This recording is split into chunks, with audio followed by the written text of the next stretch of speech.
All right, everybody, thanks for joining in. This episode, I'm not sure how to explain this movie, but we are taking a trip back to the early 90s. And I wouldn't say that this movie falls into the whole 90s horror lump. This movie falls completely into a different category. But we're going back to 1991, and we're talking about Ghoulies 3. Ghoulies Go to College! Which is has been on my bucket list for quite some time now. I've been wanting to pick this one up, and so now after I see this one, I'm going to have to hit part 4 as well because I haven't seen that one either, and probably go back and watch the first one too because I haven't seen that in a long time. But yeah, Ghoulies goes to college, and I must tell you, my first viewing was early this morning, and what a movie! That's the best way to start out with this. What a movie! They don't make them like they used to. That's for sure. Yeah, I really kind of am at a loss with how to explain this one. This is not your typical horror movie at all. It is a weird movie, and it's so different from the first two, even though there's still a little bit of that Ghoulies charm to it. But I really think that the only thing that compares to the first two is that they're the same Ghoulies, really.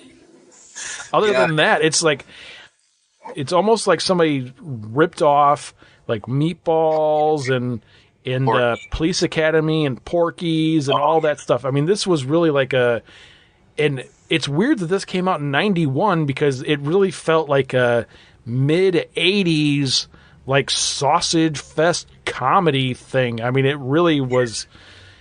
It's when you say like, "Oh, hey, let's watch Ghoulies," and then you turn this on and you're like, "What is this?" Yeah, weird. You're so right. It does have that it's 1991, but it feels like this is like more like 1988 or 89. Or even I'd even say before like 85 or 86 even. I see it. I feel like it's got more of that late 80s feel to it. For me, it like reminded me of police, like the later Police Academy movies for sure. It had that like feel, like you could tell. I don't know what it is. Like when you watch a movie and you see even just like the way the camera is, it's like you say to yourself, "Oh, I know when this film was made." Yeah, right. That late 80s kind of vibe to it. Yeah. Yeah, but it really, if you don't know what we're talking about when we say like Police Academy and stuff, this is like one of those sex comedies from the 80s that all it is just a bunch of sexual innuendos and on a college. Yeah, it is on a college campus, and then there's girls running around naked for absolutely no reason at all. There is a whole sequence in this movie where I don't know if she's not the main actress in the movie, but I guess she'd be like the second main actress in the movie, to where she is in her bedroom. Yes. And she's like, I don't even know what she was doing, but she's just dancing around in her bra and panties for like a whole song, and she's like doing this like striptease to like nobody. Yeah. And it's just... Oh, you watched this with your wife? Yeah, my wife watched it, and she's like, "What are you watching?" I'm like, "Hey," I kept saying like, "Oh, it's an 80s movie," and then after I got done, I was like, "Oh, wait. This came out in 1991? That's weird." Because this does not feel like that at all. Funny. Too funny. But then there's another scene in the movie where the girls are topless and they essentially have a pillow fight. Fluffy pillow feathers are floating around in the air, and they're all giggling and dancing. And, the only thing in that scene was missing was them tickling each other. And then there was the shower scene. Oh, yeah. It's so funny because if you watch the trailer for this movie, or like if you go on YouTube and dig up Ghoulies 3, they'll show you like the main scene from the shower scene, which is basically the one girl. But when you watch the actual movie, it's like, oh, you get 3 girls in that scene. It's like, wow, they just like maximize every scene like that is to the most potential that they possibly can get. So yeah, it was Was the first one rated R? I think it was, right? I believe so. Yeah. Okay, and that one is nothing like this. And then the second one, I think they toned that down a little bit, and it got a PG-13, if I'm correct. And again, I could be wrong. I'm not sure. I think they toned it down more for like the Gremlins crowd, or so the kiddos could come see it. And then this one, they obviously bring it back up to an R with all the boobs and everything. But they also make it. This one really falls into the comedy horror. I think way more than the first two. And maybe that has something to do with, it's a different studio this time behind it. Because we talked about this the previous episode for Ghoulies 2, where, the rights were sold to, I believe it was Vestron. And, yeah, so it's a different feel. And yet, like you said, it's got that, like, police academy / whatever teenage comedy was going on, back R-rated comedy from that time period. It's so that. Yeah, it does not feel like a Ghoulies movie at all from that aspect of it. Yeah, so it's like just to kind of give a little bit of what the story is. The Ghoulies are basically these little demons, and they're always sort of brought up through a spell or something like that. And anyhow, I kind of thought it was kind of cool because it kind of went through the whole comic book thing, where like basically here's this comic book that it has these spells in it, and all you have to do is say them, and then you bring these demons up. And so at the beginning of the movie, this happens in this dormitory, and then so they're kind of trapped in this middle space, I guess. Like it's like because like they don't fully come. Well, because the guy who we see in the intro of the film, he kind of brings them back. He gets them all back into the toilet, which is sort of like where their vortex is or whatever. And then he hides the comic, and then never to be seen again. And then again, years later, it's found, and of course, somebody summons them again, and they come up through the toilet. And the funny thing about this franchise too, I don't know if we talked about this or not, but are you aware that how like that in the first movie that the cover art shows the ghoulie coming out of the toilet? Right. Yep. Well, that was never actually in the first film. Right. But they later, after the film was done, they made that poster up, and because it was so popular, that poster, they added that scene into the second one where it comes out of the toilet. And in the third movie, it's like it's the big deal of how they summon these things is through the toilet. So it's become this running theme throughout all of them. I will give this movie credit for that. Unlike the second one, where all of a sudden the ghoulies are just there, they do a really good job of explaining how they came to be. That was really cool. I do find it cool when horror movies, like, stuff isn't explained, but in instances like this where these creatures are there, it was kind of cool to see how, like, oh yeah, that's cool how they did that. And whatever he was, which I would assume this is just because they didn't have that big of a budget to get that many actors. So the one guy is like the dean of the school, but he's also like the teacher of this, like, whatever history class or whatever. Right. At the same time, he's the one who ends up in control of this comic book, so he ultimately becomes the, like, master of the ghoulies. But at the same time, the one other thing that I don't remember, did they talk in the second one? I don't remember. No, they never talked before this film. Yeah, and so it almost kind of reminded me a little bit of, I got the feel like, oh, hey, let's kind of take this Chucky / Freddy Krueger thing, and let's make these ghoulies little smartasses, because they're all full like these little one-liners and stuff the whole movie. And you're kind of like, oh yeah. So I mean, but again, it just adds to the whole. I mean, this is definitely a horror comedy, and you could probably pretty much leave the word horror off of it. And I mean, it's not a horror movie really at all. It is a straight up whatever type of comedy that is from the 80s. Oh yeah. Yeah, this is definitely a comedy more than it is a horror. Yeah. And, going back to the whole idea of, this being that, like, a police academy or whatever, like late 80s type of film. The guy who you were just mentioning, who plays the dean slash professor, Kevin McCarthy, who actually passed away in 2010. I was like, I know, and this guy's been in so many things. You like see him watch a movie, and there he is, and you're like, oh, I've seen him before. And I think the movie that sticks out the most for me that he was in was actually from the late '80s was UHF with Weird Al Weird Al Yankovic. Yeah, and he played kind of like the asshole corporate guy, whatever. And he always I think he always kind of hit those type of roles, and he does a great job in this. And he's like the guy that everybody dislikes, and I think that like kind of goes back to that feeling of this is one of those films, with this guy in it.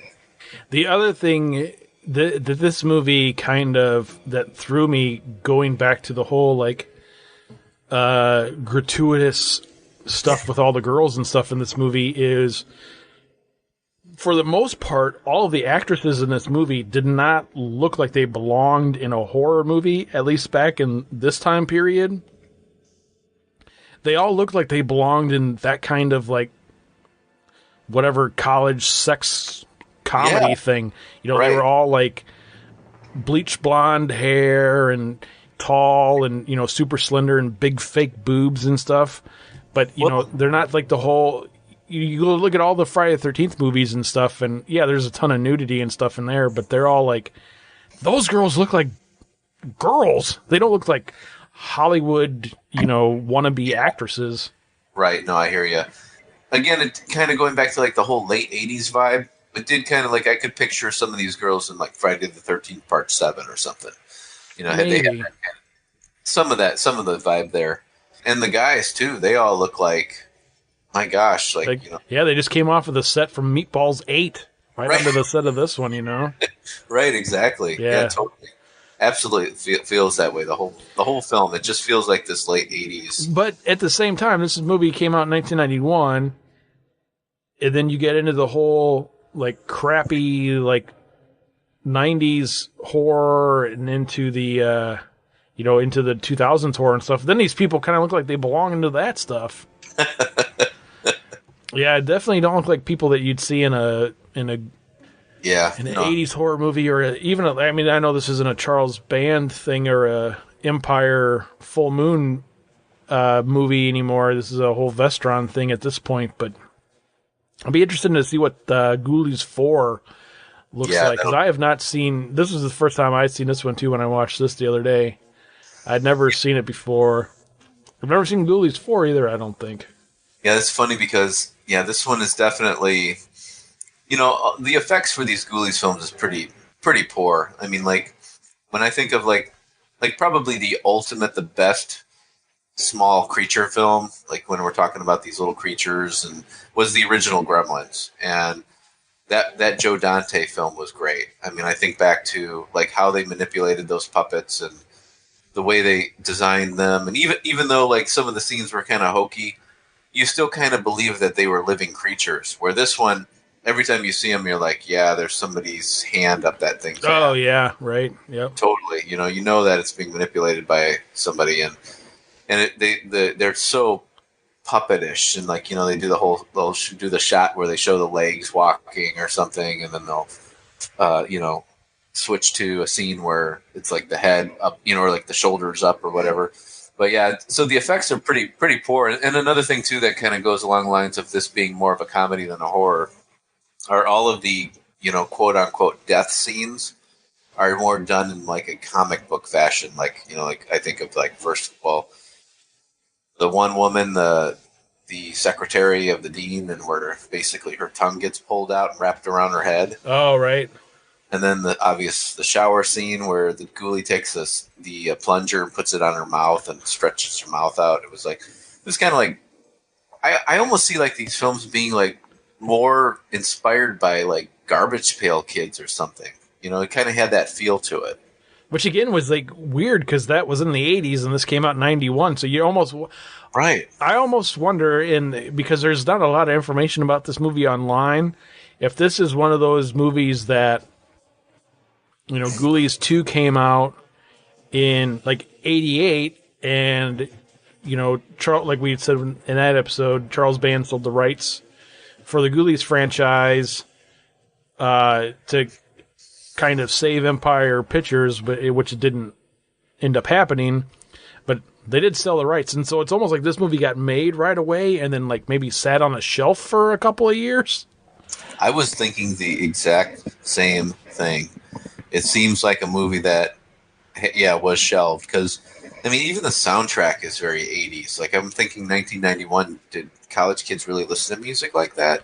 It just has that very 80s vibe to it all the way across.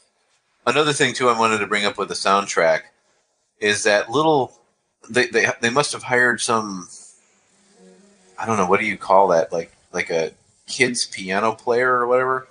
Because, like, throughout the whole, every time there's a ghoulie, there's like this little sound that you hear, like somebody's playing on this little kid's piano. Although it's kind of has this vibe to it where you're like, oh, that's got kind of a Ghoulies vibe. I think it really cheapened the movie in a lot of ways. It just kind of had this like, oh, that's sounds like somebody's grandma decided to fill in for the soundtrack there. I don't know, it kind of made it like very straight to video sounding. Well, that's a good thing this was straight to video then. Oh, I got to ask you this question too. Yeah. Are you ready for this question? Are you going to ask me about Barbara Crampton again? I might be. Okay. Are you ready? Yep. And now I want you to think. I want you to open your mind. Just open your mind as best as you can, okay? Clear your thoughts. Just think about the film. When did you see it? Yesterday? Yeah. Yep. All right, cool. Really think about yesterday's viewing and all of that. And all right, here we go. Hope Marie Carlton or Barbara Crampton? Who is Hope Marie Carlton? I don't know who that is. Who did she play? She's the girl in the shower. Oh. Who did the little dance and everything. Oh. Yeah, Barbara Crampton. See, now the main girl, the Eva LaRue or whatever her name was, the one that played like the girlfriend. Right. Like, she's kind of cute. It's still Barbara Crampton. She was not a very good actress, though. Like, nobody was a good. There was not a good performance in this movie at all.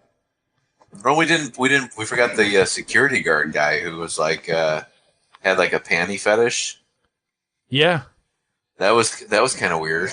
But then his like whole pretty much died like 10 times throughout the whole film, didn't he? Yeah, he was kind of the. Yeah, I don't know what I mean, it was like supposed to be like comic relief in the comedy, which I was kind of weird.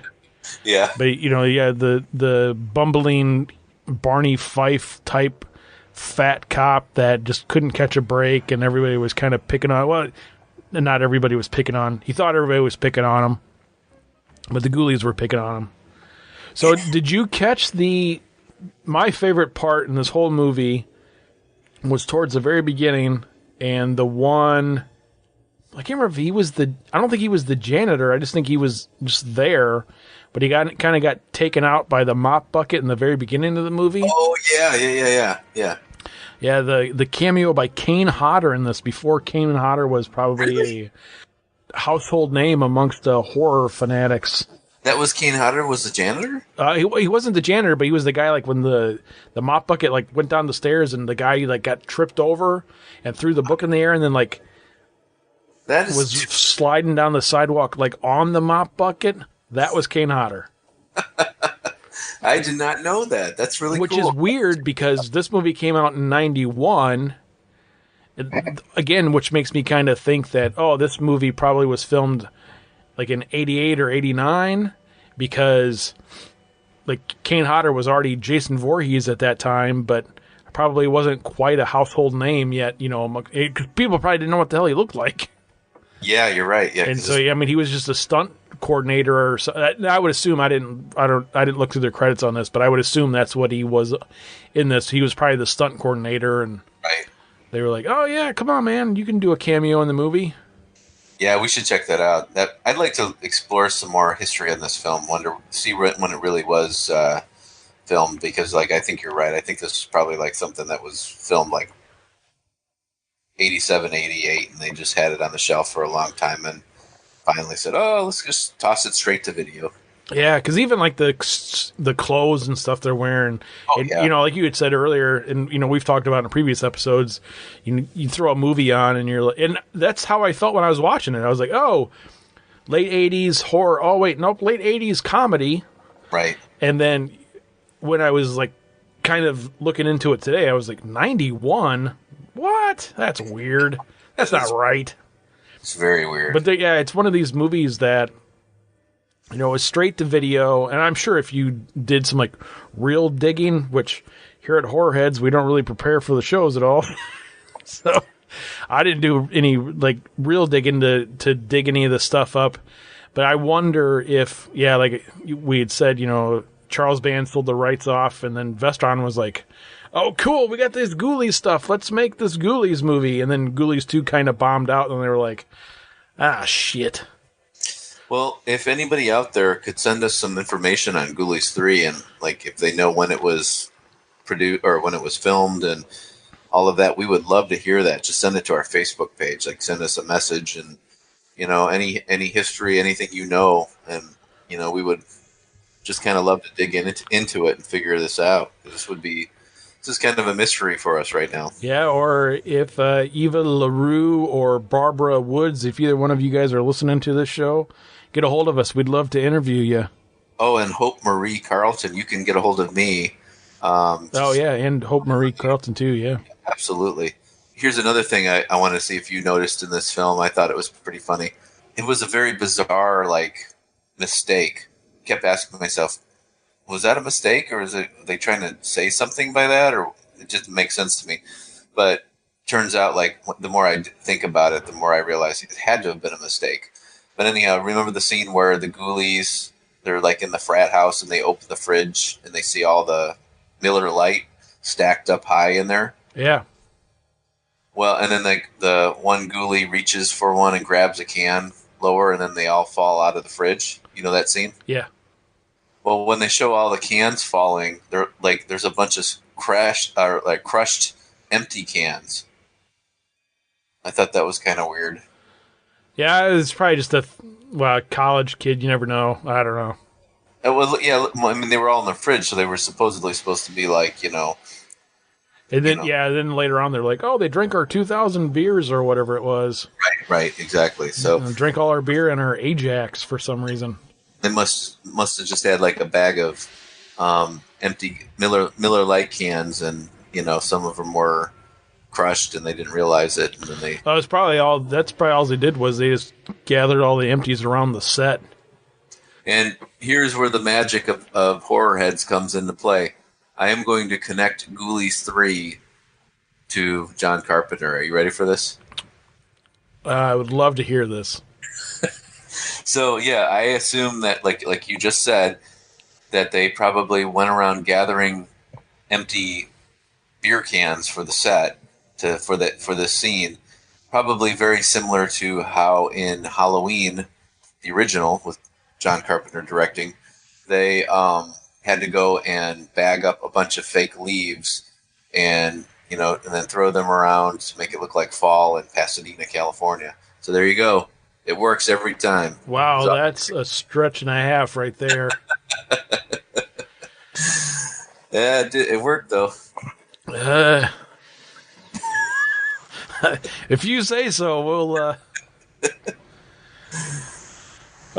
So I'll go ahead and start the review on this one. I'm going to go ahead and say that I'm giving this one a thumbs down. Oh, no! Really? This movie could not be saved by a horror host, and no matter the amount of crappy beer and popcorn that you had to go through with this, man, this movie is not good. It really loses the charm of the first couple of Ghoulies movies. Man, it just is. It's one of these movies, I've only seen it one time, but the entire time I'm watching this movie, I was like, why am I watching this? And my wife was sitting next to me. She was watching it too while she was doing some other stuff. And she was like, what are you watching? I'm like, I had to watch it for the show. Otherwise, I'd turn it off. Oh man, well I am going to have to counter you with a giant thumbs up. I was actually pleasantly surprised with this entry in the Ghoulie franchise, and I had thought that Ghoulies 2 could not be beat, and I was thinking I was going to probably pan this one and just be like, yeah, whatever. Ghoulies 2's the ultimate Ghoulie movie. But after watching Ghoulies 3, I was like, you know what? There's still more to be said with this franchise, and I really enjoyed it. And I almost want to coin a new type of movie, like we talk about the beer and popcorn and the horror host films. This one to me, I think, would be a good beer and cheap pizza movie. And Hmm. that one reason because there's a whole bunch of scenes with pizza, and I was very hungry for pizza all throughout watching this film. And So I picture some Miller Lite and some frozen, dollar store pizza, and you're good. frozen dollar store pizza. The good stuff. There you go. Yeah. Like those paper thin, probably tastes just like the cardboard underneath the Yeah, pizza. yeah. Sometimes though those pizzas are, well, yeah, like in a situation like this, you get those cheapo, what are they, like the Jacks or whatever, or even the cheaper ones than that. Sometimes you'll go to the grocery store and they'll have those pizzas that are like 5 for $10. Right. Those are and sometimes, if you get just like pepperoni or just sausage, Yeah. they're good. Right, absolutely. And that I could so picture like a Friday night coming home from work and got the house to myself, and I'm like, oh, what am I going to watch today? Oh, Ghoulies 3 is on. Oh, what do I got in the freezer? Oh yeah, we got one of those dollar store pizzas left over. I'll cook that up. What did I got in the fridge? Oh, I got some Miller Lite. Perfect. Yeah, it's like a perfect night. Like, you can't, you get all that combination together, and I'm in.